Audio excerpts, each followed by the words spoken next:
ফাঁসি দেওয়া হয় এবং সেই আদেশ শোনার জন্যই আমরা এখানে সমবেত হয়েছি। শেখ হাসিনা এই দেশের একজন ভারতীয় গুপ্তচর। শুধু শেখ হাসিনা না, এই দেশে প্রচুর পরিমাণে ভারতীয় গুপ্তচর আছে। এখন শেখ হাসিনার সাথে যারা ছিল আপনারা ভালো করে দেখছেন, এখন অনেকেই পলায়ে গেছে, কেউ বিদেশ পলায়ে গেছে।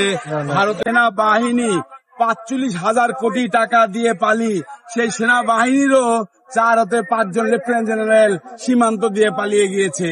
এটা আমাদের জন্য খুবই লজ্জার, দুঃখজনক। রাষ্ট্র হিসাবেও আমাদের সম্মান থাকে নাই।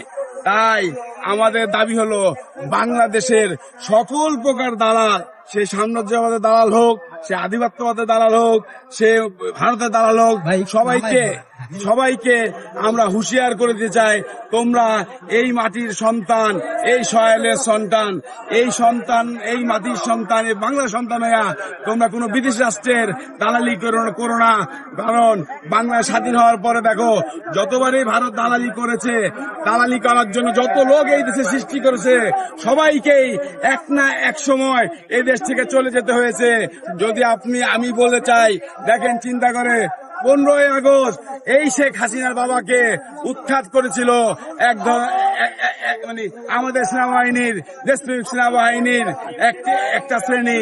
তারপরে যখন আবার ৩রা নভেম্বর প্রতিবিপ্লব করলো, আবার ৭ই নভেম্বর সেই প্রতিবিপ্লবকে ভারতের বিপক্ষে কর্নেল তাহেরের মাধ্যমে ৭ই নভেম্বর সিপাহী জনতা মিলে আবারও ভারতীয় দালালদের প্রতিহত করা হলো, প্রতিবিপ্লবীদের প্রতিহত করা হলো।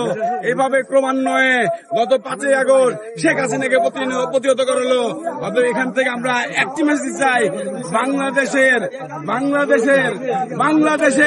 ভবিষ্যৎ, বাংলাদেশের জনগণ ছাড়া অন্য কারো নিয়ন্ত্রণ হতে দালাল এই